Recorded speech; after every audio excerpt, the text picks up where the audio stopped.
বিসমিল্লাহির রহমানির রহিম। সম্মানিত বিনিয়োগকারী ভাই বোনেরা, আসসালামু আলাইকুম। শুভ অপরাহ্ন।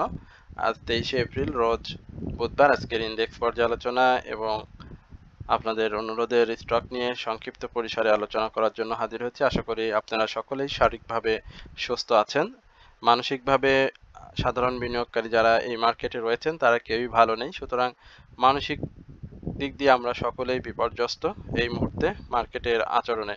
মার্কেটের আজকে যে ওপেনটি হয়েছিল জানেন 5026 পয়েন্টের, এবং ডে হাই হয়েছিল 5060 পয়েন্ট। মার্কেট একসময় আমরা বেশ ভালো একটা মুভমেন্টে দেখি এবং অনেক 30-32 পয়েন্ট মতো মার্কেট আপ ট্রেন্ডে চলে যায়। সেখান থেকে মার্কেট ডে লো ক্রিয়েট করে 5020 পয়েন্টে এবং দিন শেষে 4.1 অর্থাৎ 5022 পয়েন্টে মার্কেট ক্লোজ হয়েছে। মার্কেটের টার্নওভার ক্রমান্বয়ে কমে আসছে, গতদিনেও কমে গিয়েছিল, আজকে সেটি আরও কমে গিয়ে 300 কোটি টাকার ঘরে চলে এসেছে এবং মাত্র 300 কোটি টাকা লেনদেন হয়েছে। গতদিনে 340 কোটি হয়েছিল, 40 কোটি টাকা আজকে লেনদেন কম। আপ ট্রেন্ড স্টকের সংখ্যা মাত্র 119টি, ডাউন ট্রেন্ড রয়েছে 214টি এবং আনচেঞ্জ অবস্থায় রয়েছে 61টি। মার্কেটের সার্বিক যে আচরণ বা মার্কেটের যে মুভমেন্ট সেটি বলার অপেক্ষা রাখে না। মার্কেট সাধারণ বিনিয়োগকারীদেরকে এই মুহূর্তে একেবারে পথের ফকির বানিয়ে দিয়েছে। আমি একজন অ্যানালিস্ট হিসেবে আমার যদি পোর্টফোলিওর কথা বলি, আমার নিজের ব্যক্তিগত পোর্টফোলিওতেও 25%, গতকালকে ছিল 23% এবং আজকে সেটি আরও বেড়ে 25% নেগেটিভ হয়ে গেছে। এই মুহূর্তে আমি যে স্টকগুলোতে রয়েছি সেই স্টকগুলোর একেবারে খুব ডাউন ট্রেন্ড অবস্থাতে বা খুব ক্যান্ডেল প্যাটার্নিস্টিক ভলিউম সিগন্যাল সব কিছু দেখেও সেই স্টকগুলোতে বিনিয়োগ করার পরেও অনেক স্টকের প্রাইস একেবারে তলানিতে এসে গিয়েছে। বিশেষ করে যাই হোক, স্টকের নামগুলো না বলি, আজকে আমরা টপ গেনার লিস্টগুলো আপনাদেরকে একটু জানানোর চেষ্টা করছি। আপনারা দেখতে পাচ্ছেন যে এসপিসিএল আজকেও ভালো প্রাইস অ্যাকশন করেছে। স্টকটি অনেক বেশি ডাউন ট্রেন্ডে ছিল, সেখান থেকে ক্রমান্বয়ে প্রাইস অ্যাকশন করছে। দেখা যাক স্টকটি কি করে আগামী দিনে। নোরানি জেড ক্যাটাগরির 20 পয়সা প্রাইস অ্যাকশন হয়েছে। ডরিন পাওয়ার, এই স্টকটি আমাদের অনুরোধের স্টক ছিল আপনাদের এবং এটি আমার হোয়াটসঅ্যাপ গ্রুপের একটি স্টক। যারা বিনিয়োগে ছিলেন তারা হয়তো ভালোই করেছেন। এছাড়া বেসিমকো আজকে দেখতে পাচ্ছি গ্রিন শুকি, এটা 2 টাকা 50 পয়সা প্রাইস অ্যাকশন। রানার অটো আমাদের অনুরোধের স্টকে ছিল, এটিও ভালো প্রাইস অ্যাকশন করেছে। এসএস স্টিল 30 পয়সা, ইপিজিএল 90 পয়সা, এটি আমি বেশ কয়েকদিন আপনাদের অনুরোধের স্টক আলোচনা করেছি। তো এখানে জেড বি বিভিন্ন ক্যাটাগরির স্টকের প্রাইস অ্যাকশন হয়েছে, বাট টপ গেনার লিস্ট যেটি দেখতে পাচ্ছেন সেটি একেবারে অপ্রত্যাশিত। ফুয়েল অ্যান্ড পাওয়ার সেক্টরের মুভমেন্ট হয়েছে, আমরা দেখেছি যে বেশ কিছু স্টক আজকে ভালো করেছে। টেক্সটাইল সেক্টরের অবস্থা দেখতে পাচ্ছেন, মাত্র 14টি স্টক আপ ট্রেন্ডে, 25টি ডাউন ট্রেন্ডে, 19টি আনচেঞ্জ। ব্যাংক সেক্টরটি আজকে 13টি স্টক আপ ট্রেন্ডে ছিল, 16টি ডাউন ট্রেন্ডে, ইকুয়াল 6টি। যাই হোক, স্টকের বা সেক্টর বাই গেনার লিস্টটা না দেখি, আসলে মার্কেটের সার্বিক অবস্থা খুব বেশি ভালো না, সেই জন্য আলোচনা করতেও খুব বেশি ইচ্ছা হয় না। তারপরেও আপনাদের অনুরোধের স্টক নিয়ে কথা বলি, সুতরাং প্রতিদিনই আমার আলোচনা নিয়ে আপনার সামনে হাজির হতে হয়, কারণ আলোচনা একদিন বন্ধ করলে আপনারা বলেন যে মার্কেট খারাপ হয়ে গেছে, তার কারণে গর্তে ঢুকে গেছি। নানান ধরনের ঐতিহাসিক কিছু কমেন্টস সেকশনে দেখা যায়, তো যার কারণে খারাপ ভালো সব পর্যায়ে অন্তত ডিএসসি ইন্ডেক্স অ্যানালাইসিস এই স্টক অ্যানালাইসিস এই চ্যানেলটিতে আপনারা প্রতিদিনই ভিডিও আপলোড পান। আজকে ক্যান্ডেল প্যাটার্ন দেখতে পাচ্ছেন যে গ্যাভিস্টোন ডোজি একটা বাজে একটি ক্যান্ডেল এবং নিম্নমুখী প্রবণতা এই ক্যান্ডেল দিয়ে শুরু হয়। তো মার্কেটের যে মানে যে ডাউন ট্রেন্ড, এই ডাউন ট্রেন্ডে এসে এই ধরনের ক্যান্ডেল ক্রিয়েট করা মানে মার্কেটকে আরো বেশি ভয়াবহ অবস্থার দিকে নিয়ে যাওয়া। তো এর আগেও বলেছিলাম 4960 এই জায়গাতে আমরা একটা সাপোর্ট দেখতে পেয়েছি, মার্কেটের একটা ভালো সাপোর্ট। তার আগেও কিছু ছোট ছোট সাপোর্ট রয়েছে, যদি সেই সাপোর্টকে ঘুরে ধরে মার্কেট আপ ট্রেন্ডে চলে যায় তাহলে সেটি ভালো। আজকে আপনারা জানেন যে মার্কেটের এ ক্যাটাগরির স্টকগুলোতে একটা প্রাইস অ্যাকশনের সম্ভাবনা ছিল, বাট সেটিও হয়নি। অনেক স্টকে অনেক ভালো পারফর্ম করার জন্য তৈরি হয়ে রয়েছে, কিন্তু মার্কেটের যে অবস্থা ডাউন ট্রেন্ড সেটির কারণে সেটি কোনোভাবেই সম্ভব হচ্ছে না। গ্রেভিস্টোন ডোজির ক্যান্ডেলটি মানে আমাদের মার্কেটের যে বিষয়টা এখন বর্তমানে দাঁড়িয়েছে সেটি হচ্ছে যে ক্যান্ডেল ওয়াইজ যে মুভমেন্ট বা ক্যান্ডেল ওয়াইজ যে ধরনের আচরণ সেটি কিন্তু আমরা খুব বেশি বর্তমান সময়ে দেখতে পাচ্ছি না। এটি হচ্ছে সবচেয়ে দুঃখজনক ব্যাপার। তো এটি একটা নিম্নমুখী প্রবণতার শুরু এবং এটি শক্তিশালী একটা নিম্নমুখী প্রবণতার ইঙ্গিত দেয় এই গ্রেভিস্টোন ডোজি। বাট এই ধরনের ক্যান্ডেল থেকে সাইডওয়েজ মুভমেন্টও সাইডওয়েজ মুভমেন্ট দিয়ে আপ ট্রেন্ডে যাওয়ার ইতিহাস মার্কেটে রয়েছে। তো দেখা যাক মার্কেট আসলে আগামী দিনে কি ধরনের মুভমেন্ট করে সেটি আমাদেরকে দেখতে হবে। এই হচ্ছে মূলত মার্কেটে বড় একটা সেল সিগন্যাল রয়েছে, সেটিও আপনারা দেখতে পাচ্ছেন। সুতরাং এই বিষয়গুলো দেখে আপনারা মার্কেটে বিনিয়োগ করবেন, এটি আপনাদেরকে আমি বিনীতভাবে অনুরোধ করব। এরপরে আপনাদের যে অনুরোধের স্টকগুলো রয়েছে সেই সম্পর্কে আমি খুব সংক্ষিপ্ত পরিসরে আলোচনা করব এবং প্রথমেই যে স্টকটি নিয়ে কথা বলবো সেটি হচ্ছে আমান ফিড। আমরা আমান ফিডের কি অবস্থা একটু দেখে আসি। আমান ফিড আজকে প্রাইস অ্যাকশন করেছে এবং ক্যান্ডেলটা ভালো করেছে, স্বাভাবিকভাবেই দেখতে পাচ্ছি মেসিজ লিনিয়ার সেক্টরের এই স্টকটি এবং 70 পয়সা প্রাইস অ্যাকশন করেছে, সাপোর্ট থেকে ঘুরে গিয়েছে। এখানে স্টকটির সাপোর্ট ছিল, সেই সাপোর্ট থেকে ঘুরে গিয়েছে। তবে স্টকটির ভলিউমটা খুবই কম, মাত্র 2,30,000 ভলিউম করছে। যদিও পাবলিক হোল্ডিং 3,52,00,000 শেয়ারটির ভলিউমটা খুবই জরুরি। আর এসআইটা আপ ট্রেন্ডে যাওয়ার চেষ্টা করছে। সিগনালে অরেঞ্জ এবং ব্লু রেখার আমরা খুব এমএসিডিতে কাছাকাছি অবস্থান দেখছি। হিস্টোগ্রামের বারও ধূসর হয়ে আসে। মুভিং এভারেজ অনুযায়ী এখন পর্যন্ত সেল সিগন্যাল বিদ্যমান। স্টকটির প্রাইস অ্যাকশনের ক্ষেত্রে আমি বলবো যে অবশ্যই 27 টাকা 10 পয়সা এর উপরে একটি ক্লোজ দিলে শেয়ারটির প্রাইস অ্যাকশনটা খুব ভালো হবে এবং সেখান থেকে যদি শেয়ারটি আপট্রেন্ড কন্টিনিউ করে তাহলে আরও ভালো সামনের দিকে মুভমেন্ট করবে স্টকটি। তো যাদের কাছে রয়েছে বিশেষ করে 24 টাকা বা 23 টাকা 30 পয়সা যে রিসেন্ট লো যেটি করেছে, এই লো প্রাইসে যদি কারো বাই থাকে তাহলে আমি অবশ্যই বলবো 27 টাকা 10 পয়সা থেকে 27 টাকা 40 পয়সা এই লেভেলে শেয়ার থেকে আপনারা প্রফিট টেক করবেন এবং শেয়ারটি যদি এই 27 টাকা 40 পয়সার উপরে ক্লোজ দেয় তাহলে সামনে যে ধরনের ছোট ছোট বাধা রয়েছে সেটিও খুব সহজে ব্রেকআউট করে শেয়ারটি তার হাই যে রিসেন্ট সেই 31 টাকা আশেপাশে আমরা এই স্টকটিকে দেখতে পারবো। তো এই হচ্ছে আমান ফিড নিয়ে আমার আলোচনা। এরপরে এআইএল, আপনারা এই এআইএল সম্পর্কে একটু জানতে চাচ্ছেন, আমরা একটু এআইএল নিয়ে আপনার সাথে কথা বলি। আপনারা দেখতেই পাচ্ছেন যে এআইএল এর গতকালকের একটা মুভমেন্ট এবং তার আগে 21শে এপ্রিল একটা মুভমেন্ট ছিল। সেই মুভমেন্টে 5 টাকা 30 পয়সার মতো একটা প্রাইস অ্যাকশন হয়েছে এবং 44 টাকা থেকে 49 টাকা 50 পয়সা এবং আজকেও 50 টাকা 80 পয়সা হাই করেছিল। আমি এর আগে স্টকটি বলেছিলাম যে 43 টাকা 42 টাকা এই লেভেলে স্টকটি একটা সাপোর্ট খোঁজার চেষ্টা এবং সেই সাপোর্টকে যদি ধরে মুভমেন্টে আসতে পারে তাহলে স্টকটি একটা প্রাইস অ্যাকশনে যাবে। যেহেতু স্টকটির স্টক ডিভিডেন্ড এবং যে হাইটি ছিল 138 টাকা, একটা বড় গেম হয়ে গিয়েছে স্টকটিতে। অনেক বিনিয়োগকারী এই 52 সপ্তাহের হাইও আটকে রয়েছেন। আমার গ্রুপ মেম্বার যারা রয়েছেন তাদেরকে আমি তাদের সঙ্গে কথাও অনেকেই আছেন, যাই হোক সেগুলো আপনার সাথে শেয়ার না করি। তো এখন যেটি হবে স্টকটি এই 43 টাকার সাপোর্টকে ধরে 43 টাকা থেকে 44 টাকা এই লেভেলের একটা সাপোর্টকে কেন্দ্র করে শেয়ারটি মুভমেন্টে আসবে এবং আমি বলি যে প্রাথমিকভাবে আমরা এই স্টকটিকে যদি 55 থেকে 58 টাকায় পেয়ে যাই তখন কিন্তু একটা ভালো সেল প্রেসার ক্রিয়েট হবে যারা 43-44 এই লেভেলে বাই করেছেন এবং আজকেও স্টকটির যে ভলিউম সেখানে আমরা কিন্তু সেল প্রেসার দেখেছি প্রায় 7,15,000-এর মতো সেল প্রেসার দেখেছি এবং বায়ার ছিল 5 লক্ষের মতো বায়ার ছিল, বাট সেল বাই দুটোই কিন্তু হয়েছে। তো প্রফিট টেকিং জোন তো প্রফিট টেকিং জোনে ছিল, প্রফিট টেক হয়েছে।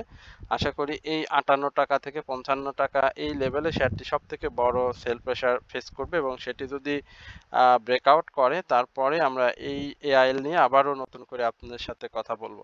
শেয়ারটিতে বাই সিগনালে রয়েছে, শেয়ারটি আশা করি ভলিউমটা ধরে রাখতে পারলে একটু হলেও বিনিয়োগকারীদেরকে প্রফিট টেকিং এর সুযোগ করে দিবে। এরপরে বীজ হ্যাচারি, এটা নিয়ে কথা বললাম, তারপরেও আসলে আর কি বলবো, বীজ হ্যাচারি নিয়ে কিছু বলার নেই।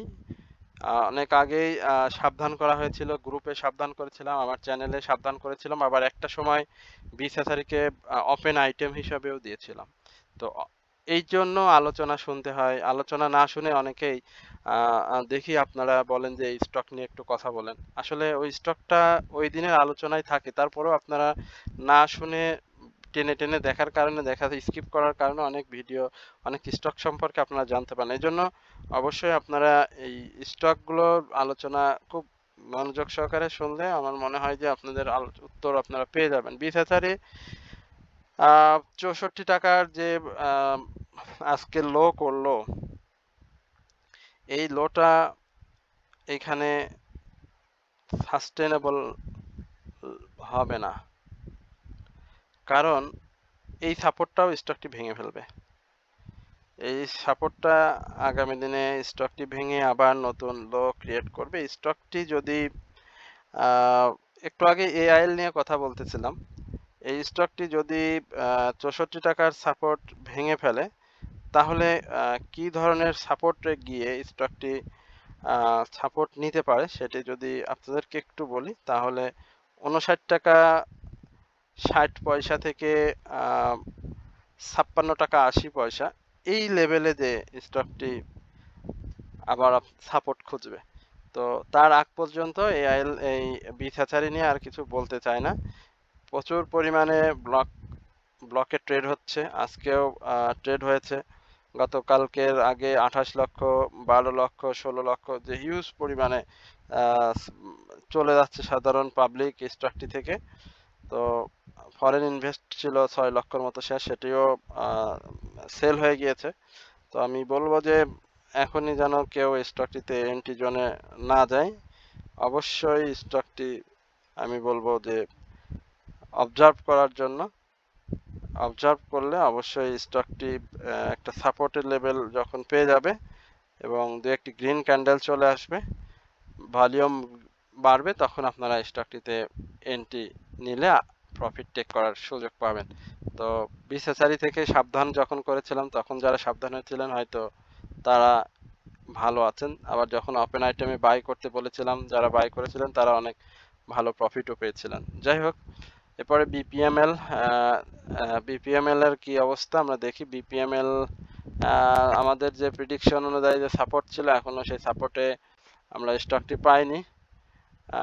32 টাকা 60 পয়সার যে সাপোর্ট, সেখানে আমরা এখন পর্যন্ত স্টকটিকে প্রত্যাশা করছি এবং এই সাপোর্টে বা এন্ট্রি জোন হিসাবে স্টকটি নিলে ভালো হবে প্রফিট টেকিং এর ক্ষেত্রে। আর ভলিউমটা গেইন করতে হবে, ভলিউমটা কিন্তু কমে আসছে।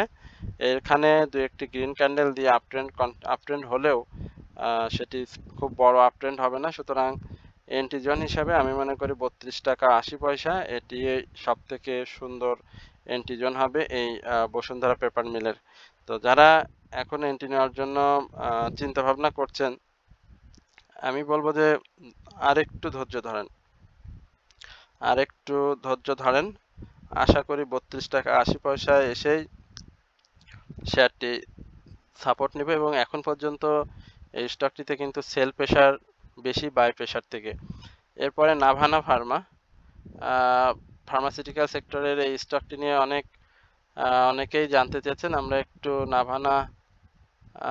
নাভানার কি অবস্থা একটু দেখে আসি। নাভানা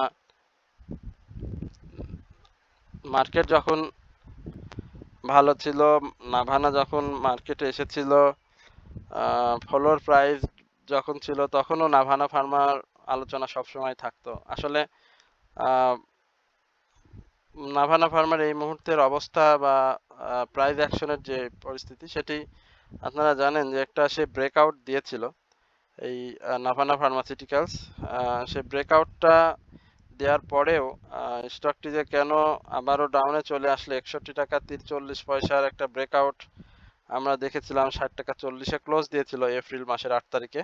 তো সেখান থেকে দেখেন এখন পর্যন্ত প্রায় 10-11 টাকার মতো ডাউনে চলে আসছে শেয়ারটি, এবং সেই ডাউনে আসার পরে তার হিস্টোগ্রামের বার এমএসিডি মুভিং এভারেজ ভয়াবহ সেল সিগন্যাল রয়েছে, এবং এই সিগন্যাল এসে সাপোর্টটা কোথায় আমাদেরকে আগে দেখতে হবে, যে 49 টাকা যে সাপোর্ট রয়েছে বা 48 টাকা 60 পয়সা যে সাপোর্টটি রয়েছে সেটি যদি সাকসেসফুলি রেসপেক্ট করে তাহলে শেয়ারটির জন্য ভালো হবে, আর যদি রেসপেক্ট না করে তাহলে কিন্তু শেয়ারটি আবারও ডাউন ট্রেন্ডে চলে আসবে। তো এখন 51 টাকা 80 পয়সার যে সাপোর্ট, এর নিচেও সাপোর্ট রয়েছে, 51-10-এ সাপোর্ট রয়েছে, বাট আমার কাছে যেটি মনে হয় এই ধরনের 51-10 বা 50-30 এই ধরনের সাপোর্টটা এই মুহূর্তে মার্কেটে বাজার মাসের শেষের দিকে হয়তো বেশি রেসপেক্ট করবে না। সেক্ষেত্রে 48-80 বা 48 টাকা এই সাপোর্টগুলোই এখন মার্কেটে এই স্টকটির জন্য খুব ইম্পর্টেন্ট। তো যাদের কাছে রয়েছে তাদেরকে অপেক্ষা করতে হবে, আর এন্ট্রি জোন হিসাবে আমি 48-80 টাকেই আপনাদের জন্য দিলাম। যদি ভালো মনে হয় তাহলে এইখানে আপনারা স্টকটি ভলিউম দেখে অবশ্যই আপনাদের চিন্তা চেতনা দিয়ে বাই করতে পারেন। এরপরে বিডি থাই, আমরা একটু বিডি থাই কি অবস্থা দেখি। বিডি থাই অ্যালুমিনিয়ামের অবস্থা খুব বেশি ইসের না, মানে সুবিধাজনক না, কারণ এই স্টকটি আপনারা জানেন যে যে ধরনের মানে ভলিউম গেইন করে বা পাবলিক হোল্ডিং যে ধরনের রয়েছে প্রায় 8 কোটির মতো শেয়ার, সেই ধরনের কিন্তু নাই, ভলিউম নাই, একেবারে ডিক্লাইন ভলিউম হয়ে গেছে, ডিক্লাইন হয়ে গিয়েছে 5 লক্ষ 4 লক্ষ এই ধরনের ছোট ছোট ভলিউম দিয়ে এখন সে টিকে আছে। মুভ করার ক্ষেত্রে আমি যেটি মনে করি 14 টাকা 80 পয়সা থেকে 15 টাকা 80 পয়সা এই লেভেলে স্টকটি আগে প্রাইস অ্যাকশনে যেতে হবে, তারপরে অন্য গল্প বিডি থাই নিয়ে। আর ডাউনে যেটি বলেছিলাম, ডাউনের কথাতে এর আগেও আপনাদেরকে বলেছিলাম যে এই জায়গাটাতেই কিন্তু সাপোর্ট আমরা দেখেছিলাম 12 টাকা 80 পয়সা, এই 12 টাকা 80 পয়সা বা 12 টাকা 50 পয়সা এই জায়গাতে একটা সাপোর্ট স্টকটিকে দেখেছি, এবং সেটা যদি এটাও বলেছিলাম যদি সে ভেঙে ফেলে তাহলে কিন্তু 11 টাকা 70 পয়সা চলে আসবে। তো পূর্বের যে আলোচনা রয়েছে সেটি এখন পর্যন্ত বিডি থাই বলবৎ। হিস্টোগ্রামের বারগুলো ধূসর হয়ে আসছে, ধূসর এবং ছোট হয়ে আসে, বাট আরএসআই বলেন, আরএসআই তো অনেক ডাউনে রয়েছে 28.40 হিস্টোগ্রামের। এমএসিডির কথা বলেন, সেটিও ডাউনে রয়েছে এবং অনেক নিচে অবস্থান করছে। তো এই হচ্ছে মূলত বিডি থাই নিয়ে আমার আলোচনা। আপনারা এই বিষয়গুলো একটু দেখে বাই সেল করবেন। রানার অটো, এটি নিয়ে কথা বলেছিলাম, এখন আর নতুন করে কথা বলতে চাই না। প্রাইস কারেকশন জোনে আসার একটা সম্ভাবনা রয়েছে, যেহেতু মার্কেটের অবস্থা খুব বেশি ভালো না, একেবারেই খারাপ বলা চলে। এখানে যারা 27 টাকা 40 পয়সা বা 27 টাকা 30 পয়সা এই লেভেলে যাদের বাই ছিল আজকে প্রফিট টেকিং হয়েছে, বলার অপেক্ষা রাখে না, বাট বায়ার সেলার খুবই অ্যাক্টিভ ছিল। স্টকটির পূর্বের যে হাই রয়েছে 32 টাকা 80 পয়সা, আমি বলেছিলাম যে স্টকটি সেখানে যাওয়ার একটা পসিবিলিটি রয়েছে, এবং সেই পসিবিলিটির ক্ষেত্রে যেটি হবে যে তার আরএসআইটা কিন্তু এখন পর্যন্ত বাড়ার জায়গা রয়েছে। তো এই বাড়ার জায়গাটা আমরা স্বাভাবিকভাবেই ধরে নিচ্ছি যে প্রাইস অ্যাকশনের ক্ষেত্রে 31 টাকা 20 পয়সা, এইখানে যদি 31 টাকা 50 পয়সা এর উপরে যদি একটা ক্লোজ দেয় তাহলে 32 টাকা 80 পয়সা আমরা এই রানার অটোকে পেয়ে যাব, যেহেতু ইঞ্জিনিয়ারিং সেক্টরের কিছু কিছু স্টক এখন পর্যন্ত পারফর্ম করে যাচ্ছে। তো যাদের রয়েছে তারা প্রফিট টেক করে নেবেন, আর যারা এখন এন্ট্রি জোন হিসেবে শেয়ারটিকে নিতে চান তাদেরকে বলবো একটু দূরে থাকবেন। তো এই হচ্ছে রানার অটো নিয়ে আমার আলোচনা। এরপরে বিএসসি পিএলসির কি অবস্থা। বিএসসি পিএলসির বিএসসি পিএলসির মুভমেন্ট হচ্ছে, গতকালের হাইয়ের উপরে ক্লোজ দিছে স্বাভাবিকভাবে। আমরা প্রাইস অ্যাকশনের ক্ষেত্রে মনে করি যে বিএসসি পিএলসির 130 টাকার একটা ক্লোজ এবং 133 টাকার উপরে ক্লোজ যদি দিতে পারে তাহলে ভালো হবে। আর সাপোর্ট যেটি বললাম যে এই 125 টাকা, এই এখন এই জায়গায় শেয়ারটি সাপোর্ট নেবে, যেহেতু শেয়ারটির এই মুহূর্তে বাই সিগন্যাল রয়েছে, আরএসআই বাড়ার জায়গা রয়েছে, ভলিউমটা পাচ্ছে, ছোট ছোট করে ভলিউমটা বৃদ্ধি পাচ্ছে। আশা করা যায় স্টকটি সামনের দিনে আরো ভালো করবে। সুতরাং যাদের কাছে রয়েছে বা যাদের আপনারা দেখতে পাচ্ছেন যে এখান থেকে কিন্তু খুব সহজেই এই 121 টাকা থেকে কিন্তু 126 টাকা 50 পয়সা বা 127 টাকা 50 পয়সা আজকে যেটি হাই ক্রিয়েট করেছিল। তো এই জায়গা থেকে আমার কাছে যেটি মনে হয় যে 121 থেকে 127 টাকা 50 পয়সা এই বেশ ভালো একটা মুভমেন্ট এবং ভলিউমটাও সেভাবেই আস্তে আস্তে পাচ্ছে এবং পূর্বের যে হাই 133 টাকা এটাকে এইবার যদি মার্কেটের অবস্থা ভালো থাকে তাহলে কিন্তু এবার সে ব্রেকআউট করবে এবং এই হাইয়ে অবশ্যই সাধারণ বিনিয়োগকারীদের উচিত হবে, যারা বিনিয়োগে রয়েছেন আর কি, অবশ্যই এখান থেকে প্রফিটটা টেক করা বা তার আশেপাশেও যদি আপনারা পেয়ে যান 132 টাকা 130 টাকা বা 131 টাকা এই লেভেলে থাকলেও আমি বলবো যে অবশ্যই আপনারা এই বিএসসি পিএলসি থেকে প্রফিট নেবেন। এরপরে অলিম্পিক, আমরা অলিম্পিক নিয়ে একটু দেখি অলিম্পিকের কি অবস্থা। অলিম্পিকের অবস্থা আজকে ক্যান্ডেলটা ভালো আসেনি, স্বাভাবিকভাবে গত দিনের উপরে ক্লোজ দিয়েছে, কিন্তু ভলিউমটা খুবই কম। হ্যাঁ, একেবারে ভলিউম খুবই কম। এই ক্ষেত্রে আমি বলবো যে হয়তো কারোরই এই মুহূর্তে প্রফিটে নেই, সুতরাং একটু কারেকশন জোনে আসবে। সাপোর্টটাকে ধরে আগামী দিনের সাপোর্ট এই 151 টাকা 80 পয়সা এই জায়গার যে সাপোর্ট রয়েছে এই সাপোর্টটাকে ধরতে হবে এবং 154 টাকা 80 পয়সা এই সাপোর্টটাকে ধরতে হবে। দেখা যাক এই সাপোর্টটাকে যদি ধরতে পারে তাহলে স্টকটি আবারও আপট্রেন্ডে যাবে এবং ছোট দু একটি কারেকশন জোন আসতে পারে স্টকটির। তো সেই কারেকশন জোন শেষ করে আবারও অলিম্পিক ইন্ডাস্ট্রিজ প্রাইস অ্যাকশনে যাবে এবং আশা করি যে তার যে হাইটি রয়েছে 166 টাকা, এইখানে আমরা স্টকটিকে আবারও 151 থেকে এই 164 আশেপাশে দেখতে পাবো। তো যাদের রয়েছে অবশ্যই অপেক্ষা করবেন, বাট ভলিউমটা লক্ষ্য রাখবেন যে ভলিউমটা গেইন করতে পারে কিনা সেদিকে।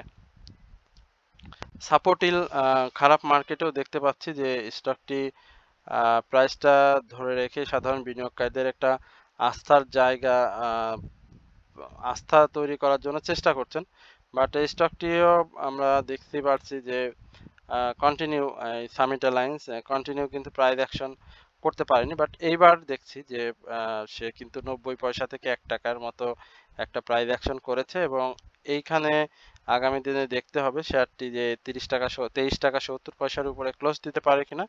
ভলিউম সহ যদি ক্লোজ দিতে পারে তাহলে স্টকটি প্রাইস অ্যাকশনে ফিরে আসবে এবং সেক্ষেত্রে 24 টাকা 50 পয়সা এই জায়গায় আমরা শেয়ারটিকে প্রাথমিকভাবে প্রফিট টেকিং জোন হিসেবে ধরে নেব, যেহেতু ছোট স্টক 1 টাকা 1.5 টাকা বা 2 টাকার আশেপাশে প্রফিট করা মানে অনেক কিছু এই খারাপ মার্কেটে।